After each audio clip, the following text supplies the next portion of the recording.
bago na naman unit, 2020 Vespa GTS 300 na Super Tech TFT gauge. Super loaded, mga worth 400,000 accessories to guys.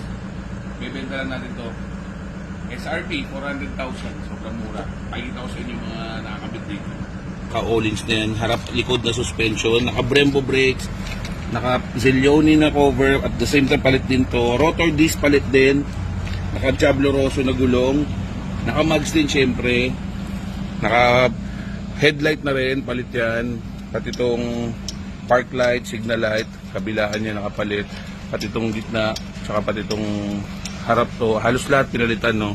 All-in suspension din sa likod, naka Remus exhaust, naka hose na rin, syempre yung taillight ulit, naka taillight ulit yan, tsaka park light, palit din yan, panggilid, malosi rin straight ang loob niyan.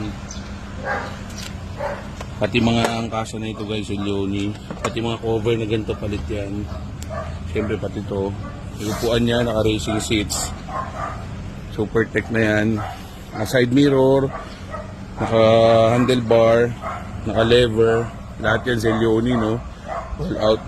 So todo na to guys, pati to, pati yan, so lahat yan palit guys. So pinakamaganda dito guys, lahat ng stock parts na ito nakatabi.